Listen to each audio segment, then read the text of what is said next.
The moment our initial diplomatic probes encountered the Terran Consensus, a profound disquiet settled upon the high chambers of the stellar Concordium, for it spoke of a monumental failure in the galactic surveillance array. An entire, thriving, and aggressively radiative sentient species had been wholly overlooked within an ostensibly managed, albeit sparsely developed, quadrant of our ancestral territory. The sheer volume of non-linear broadcast signals, hemorrhaging into the void with a chaotic, unrestrained energy, a cacophony of electromagnetic leakage, rendered any plea of poor detection infrastructure utterly inexcusable. The magnitude of this oversight was vast and unnerving. The Terrans, however, were not waiting for answers. They had already reverse-engineered our primary communication matrices and were systematically cataloging our entire socio-economic and philosophical history, a comprehensive study conducted over the course of one Earth standard year. Although the stellar Concordium maintained established first contact protocols, typically reserved for nascent races that independently breached the light-speed barrier, and a 100-light-year quarantine sphere was immediately designated. For their cradle system, the jurisdictional complexity was immediately apparent, as nearly a third of that mandated buffer space fell under the militaristic aegis of the Xylosian Ascendancy. Direct engagement with the Terran diplomats revealed a physiology that defied common astrobiological modeling. For their Genesis world, Terra occupies the razor-edge maximum of the gravitational viability curve for spacefaring organic life. Any increased planetary mass would have resulted in an insurmountable escape velocity barrier, consigning their species to permanent orbital captivity, a fate suffered by countless other proto-civilizations. Let me elucidate the physical anomaly of the Terrans. They possess a singular, unsettling density. Most high-gravity sapient species achieve dominance through cooperative intelligence and numerical superiority, rarely exceeding half the maximum mass of a typical Terran. Their average height, roughly 2 terrestrial meters, is paradoxically less than half the galactic mean, yet their muscle density grants them a monstrous, almost obscene, level of brute strength when compared to the slender forms of the galactic average. Their movements, conditioned by a lifetime under relentless planetary pull, were jarringly ungraceful. Their emotional responses, stripped of subtlety by the necessities of rapid decision-making in a hostile biosphere, appeared quick, efficient, and almost mechanically efficient when set against the languid diplomatic flow of other races. They immediately acquired the unsettling reputation as graceless, bumping strong men. This disturbing physical profile was strangely offset by an almost pathological optimism and a relentless, unnerving unflappability that seemed to apply to every facet of their future, yet failed them entirely when confronting their own species' past. It was, frankly, an adorable display of cognitive dissonance to witness the Terran envoys blush and fidget as they recounted their rather pedestrian history of protracted tribal warfare and internal conflict, an epoch of strife for which they bore profound collective shame. Our conciliatory reassurances that their people were hardly unique in having experienced internal wars were met with visible, almost childlike, relief. Furthermore, the persistent stereotype of the Terran reliance on kinetic, brute force solutions was continually reinforced by reports from shared installations. Their field engineers routinely employed percussive maintenance, the violent striking of complex mechanisms, to resolve malfunctions on multi-species starcraft. One common refrain circulated through the fleet: the only true shock when a Terran smashes a piece of delicate machinery is the subsequent and bewildering fact that the equipment actually resumes operational status. As the Terran enigma unfolded, the species rapidly transitioned from being a source of unsettling curiosity to the primary object of galactic satire, becoming the involuntary subject of countless observational jokes throughout the stellar Concordium. Upon discovering their role in this comedic culture, our governmental bodies, still instinctively fearful of the massive, monstrous strength of these apes, braced for a calculated, destructive retaliation. However, the Terrans, in a display of baffling self-possession, reacted with neither fury nor offense. They simply did not care. They dissolved the entire affair in a torrent of shared laughter, even contributing self-deprecating humor forged at their own expense. While this bewildering reaction substantially mitigated the existential fears harbored by the Concordium's bureaucratic core, it did little to stem the tide of new, albeit good-natured, mockery. One prevalent jest suggested that any species attempting an invasion of Terran sovereign space would inevitably be greeted by the spectacle of the Terrans willingly abandoning their cradle world without a fight. Over the following few orbital cycles, the Terrans focused their singular, intense energy on the systematic expansion of their designated buffer zone, establishing numerous deep space mining facilities, developing nascent colonies, and aggressively pursuing bilateral trade agreements across the sector. It became evident that these beings were, by nature, tireless and efficient physical laborers. Their average galactic intelligence, a descriptor which had been carelessly disparaged, was, when leveraged by their monumental physical strength and astonishingly high metabolic energy output, capable of driving the flow of raw resources and finished consumer goods at a velocity and scale previously unseen in Concordium commerce. It was the genesis of an unforeseen economic golden age for the Terrans, a prosperity welcomed by the entire community, particularly given the unprecedented quality and robustness of their industrial output.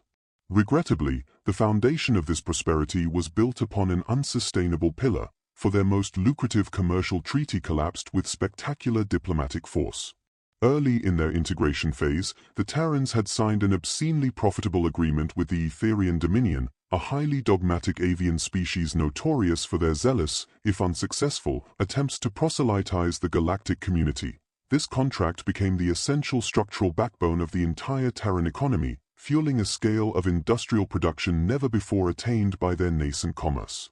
The subsequent diplomatic incident, as I stated, was a minor tragedy of political ineptitude, a private comment made by a high-ranking Terran official, who was quoted in a regional tabloid referring to the Etherian Dominion as the Jehovah's Witnesses of the galaxy and expressing mild annoyance at their ceaseless evangelism, reached the sanctified ears of the Chantwing hierarch. Incensed by such godless ingratitude, she instantly terminated all interstellar trade with the Terran Consensus. The hierarch immediately contacted her diplomats, demanding the Stellar Concordium institute a full trade embargo, which was then formally put forth for ratification by all member species willing to blacklist the Terrans. Every race anticipated a violent backlash, a diplomatic crisis, and the inevitable systemic failure that would plunge their economy into a multi-year recessionary spiral. Yet, as before, the Terrans were unmoved. They did not care. While demonstrably affected by the sudden economic void, the damage was immense, requiring nearly 2 decades for a full recovery. They displayed a strange resilience, going so far as to apologize for the undiplomatic remarks of their leader. Critically, only one other species ratified the embargo, the void-shrouded isolationists, Xeno, whose name, I assure you, is transcribed verbatim in the Concordium database, and who insist on its full recitation before any acknowledgement. They remain an inscrutable presence in the Concordium meetings, but since they maintain a pre-existing, comprehensive embargo against every other single empire, this was merely a procedural action taken against the newest, available race. The collective troubles of the Terran Consensus were far from over, however, for just as their economy entered its final phase of deep recovery, they drew the lethal gaze of the Xylosian Ascendancy.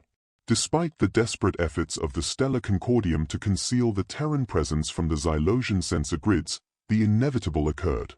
For those unfamiliar with the shadow cast by the Xylosian Ascendancy, understand this. They are a hypermilitarized, predatory state that has systematically terrorized the galactic fringe for 5 centuries, remaining entirely outside the jurisdiction of the Concordium.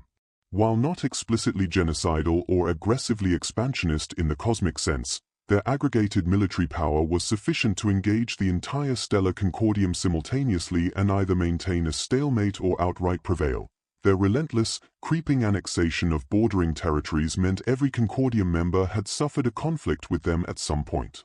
This gargantuan war machine now fixed its sight upon the budding Terran Empire, perceiving the Terrans as a strange enigma, but, more critically, as a newly discovered, untested variable ripe for appropriation.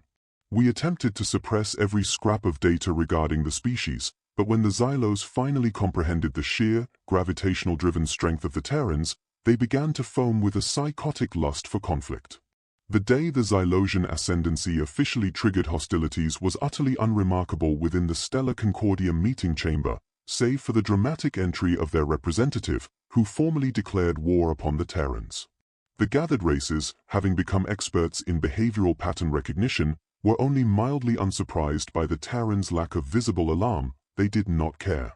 The Terrans appealed to us for immediate military aid to defend their sovereign space, but the Concordium would not risk attracting the annihilative wrath of the Xylos. We explained the mathematical hopelessness of confrontation, even if the entirety of the stellar Concordium allied against them.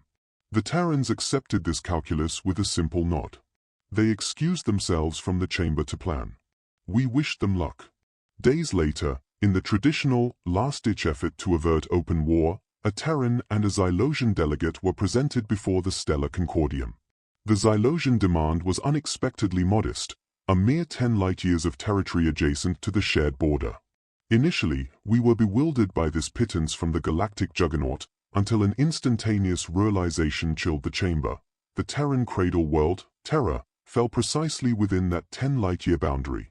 The shock was profound. Even the most cynical delegates, including the non-verbal isolationists, whose full, insufferable name I still refuse to recite, gazed upon the Terran envoy with stark, cosmic pity. We fully expected their characteristic apathy to surface again, that they would, as the running joke insisted, simply surrender their homeworld without resistance. We observed a flicker of fatalistic resignation cross the Terran representative's face, signaling her painful awareness of the cost. We waited for the inevitable, hollow laugh and the quiet, formal confirmation of their capitulation. Instead, we were met with a prolonged, unnatural silence, which was shattered by a single, unadorned sentence, a pronouncement so audacious I have it framed upon my desk to this day. We of the Terran Concord have deemed these terms to be unacceptable. Prepare yourselves for war. With that, the Terrans declared war upon the single most powerful military entity in the galaxy. They did not care. Within a mere terrestrial month of the declaration, the Terran fleet underwent a profound, rapid metamorphosis. The Terrans, fundamentally an industrious species, leveraged their prodigious manufacturing capacity to birth massive, utilitarian vessels with astonishing speed, confirming their reputation as relentless workers. Driven, perhaps, by spite and cold logistics, the Terrans then formally proposed a total, comprehensive economic embargo against the Xylosian Ascendancy, demanding that not a single credit exchange hands between any member of the stellar Concordium and the Xylosian state for the entire duration of the conflict. The Terrans exerted extreme diplomatic pressure, arguing that since we refused military aid, the least we could do was sever commercial ties. We all signed the document, every member state, even the void-shrouded isolationists, Xeno. It was a gesture of solidarity that cost us little. The Xylos traded almost nothing, their main export being munitions and their only import being highly specific luxury intoxicants, so they received the news with derisive laughter. We contacted the Terrans, offering to sell them emergency food relief, but they declined. The Terrans possessed an unsettling, innate knowledge of scalable resource logistics. They understood that a fully mobilized interplanetary species could generate enough food biomass to deliberately collapse the entire galactic commodities market. This is precisely what they had accomplished. Concurrent with the mass evacuation of their worlds and the frantic buildup of their fleet, they had manufactured, preserved, and cryogenically packaged trillions of tons of non-perishable food, a strategic reserve sufficient to sustain their entire species for centuries, if not a full millennium, much of which remains stockpiled in the deep void even now. Regarding the evacuation, the immense vessels we observed them constructing were designated generation hulls, colossal, self-sufficient arcs. The Terrans systematically poured every civilian they could into the black gulf between stars, stuffing these massive hulls with billions of individuals and enough caloric material to endure for countless generations. All that remained for the Terrans was to wait. The Xylosian Ascendant Fleet Commander, now a desperate architect of his own crumbling empire, realizing the war was irrevocably lost, issued one final, enraged decree. The remaining 4/4 of the Xylosian Ascendancy fleet were thrown against the Sol system in a week-long, apocalyptic engagement that culminated in the deployment of a gravitational catalyst at the heart of Terra. The catastrophic, planet-cracking waves of manipulated gravity tore the sphere of Earth into 12 massive, drifting fragments. When news of the reverse destruction reached the stellar Concordium floor, a wave of sickening shock passed over us all, for we witnessed, for the first time since their discovery, the Terrans visibly care. To call the display unnerving is a profound understatement. In recorded galactic history, a full-blooded, Earth-born Terran was observed reacting with authentic emotional distress. Yet, their response was not the expected apocalyptic outrage, no screaming call for blood or racial extermination. They were profoundly, debilitatingly depressed.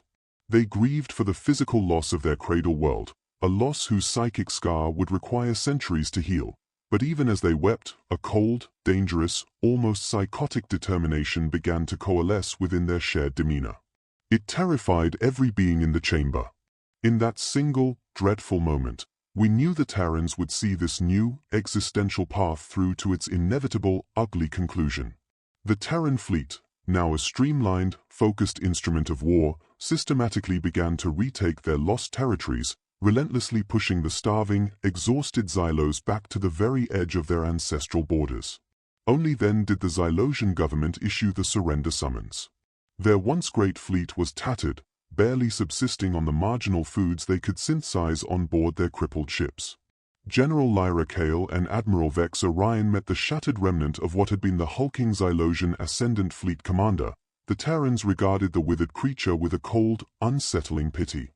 He spoke, already comprehending the decision behind the stone-faced Terran presence. "Terrans, you have burned my empire from within," the wary Xylo stated, dryly swallowing against the agony of defeat. "Last time we spoke, I told you we would come with claws unblunted, and I insisted you do the same. I can state, without reservation, this was the single greatest strategic error in the history of my people." He forced himself to continue. "Now that you have driven us back, and our defeat is a mathematical certainty, I must execute my final duty as leader. The Xylosian Ascendancy formally declares surrender." The defeated admiral removed his ceremonial blade and offered it to the two Terrans. "Please, I know we do not deserve it for the desecration of your cradle, but I cannot tolerate watching my people starve further. Show them mercy." The silence was crushing. The expressions of pity deepened on the faces of the non-Terran beings present, and the collective knowledge of the impending Xylosian doom drove more than one representative to tears. "We, on behalf of the Terran Concord, accept your surrender," General Kale stated, her voice devoid of triumph. "Your lands will become our lands. Your people will become our people. We will treat them precisely as we treat our own." Her words caused the jaws of every non-human present to drop open in collective, paralyzed shock as she stepped forward and formally received the offered blade. "You, however, will be publicly executed for giving the order to shatter Earth," Admiral Orion added. The Ascendant Fleet commander let out a ragged sigh, then nodded, a flicker of ancestral pride returning to his withered form. "If this is the price I must pay for my species to endure, so be it. Let us prepare for this." Two Terran security personnel stepped forward and began to escort the Xylosian away to await his ultimate fate. "Might I offer a final word to my people before I go?" the commander asked. "There will be plenty of time for that later," Admiral Vex Orion replied, the confusion in the room palpably intensifying. "We will require your intimate assistance in the logistical and medical effort to save as many of your citizens as we can. Therefore, as much as it pains me to delay it," the Admiral finished, a hint of annoyed efficiency in his tone, "your execution will be postponed for months, if not years."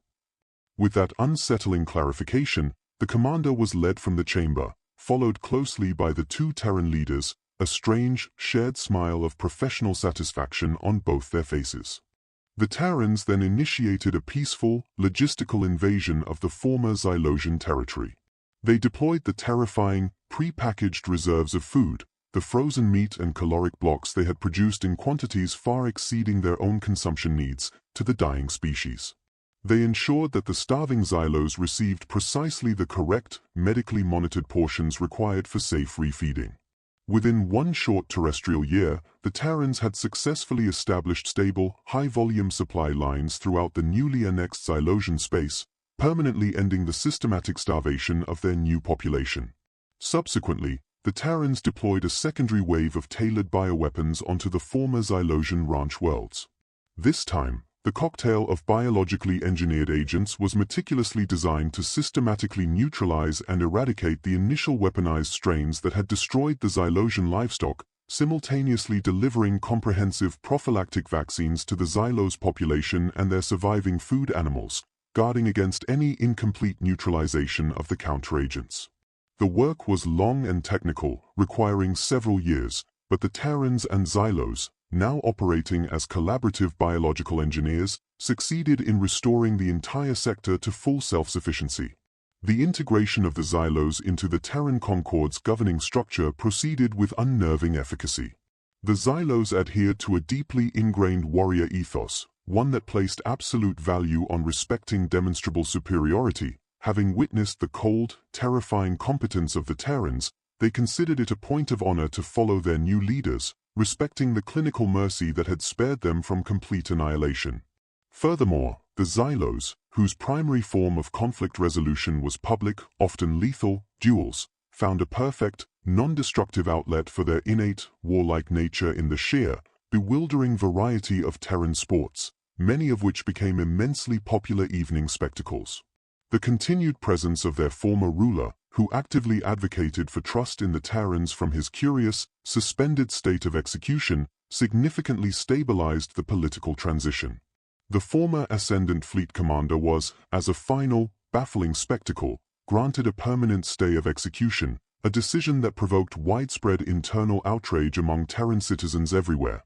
They had consciously chosen to spare the life of the being responsible for the complete, irreversible destruction of their cradle world. At this point, however, nothing the Terrans did surprised us. Upon completing the stabilization of their new territory, the Terrans immediately synthesized the political and military vacuum left by the dismantled Xylosian government, using the massive, latent resources and advanced technology to engineer a grand, combined fleet, crewed by both Xylos and Terrans, and usher in an economic golden age that shows no sign of cessation even today. Years into their new ascendancy, I posed the fundamental question to the Terran who had served as their primary ruler during the conflict. Why had the Terrans deliberately engineered what amounted to the largest logistical siege in recorded galactic history? His explanation was delivered with the same flat, deadened emotionality one might reserve for discussing a routine maintenance schedule. "We knew the Xylos wanted to humiliate us," he stated. "They sought to cement their status as the galactic alpha predator by gloating over the capture of Earth. So we engineered a gamble. We wagered, based on observed Xylosian trade logistics, mirroring the isolationists, they exported only munitions and imported little else, that their state-controlled food production was operating at the bare minimum caloric threshold required to sustain their populace. There was no surplus." I then guided the conversation to the single occasion I had witnessed a Terran genuinely express distress, the shattering of Terra. He sighed, took a sip of the clear liquid in his glass, and his voice became hollow and sad. "We were prepared for losses. I need not quantify for you the spiritual and cultural weight a species attaches to its genesis world." He paused, composing himself, then reverted to the clinical cadence of a business negotiation. He defined the catastrophic loss of Terra as an unacceptable loss of core infrastructure. I could not contain myself. I admitted that I had assumed I had witnessed genuine, authentic emotion, when in fact it was merely the pragmatic act of accepting an existential, inoperable debt. It was a cold, undiplomatic observation, yet he responded with a sudden, startling burst of laughter. It was in that moment that I learned of the terrestrial predator the Terrans referred to as the honey badger, and every logistical and psychological decision of the preceding years instantly resolved into perfect, terrifying clarity. The Terrans were functionally aware they could never have prevailed against the Xylos in a straight-up, conventional military engagement. The Xylosian military might was the calculated equivalent of the entire combined defense forces of the stellar concordium. They didn't need to fight fair. They were the only species in the galaxy with the psycho-emotional capacity to wage a war of complete, logical, and terrifying attrition, an entity that could fight without giving a single, solitary care. Thus, it remains an established truth. No one has ever witnessed the Terrans truly care about anything since the day of first contact, and given the existential power they now wield in this segment of the galaxy, I believe that they never, ever will.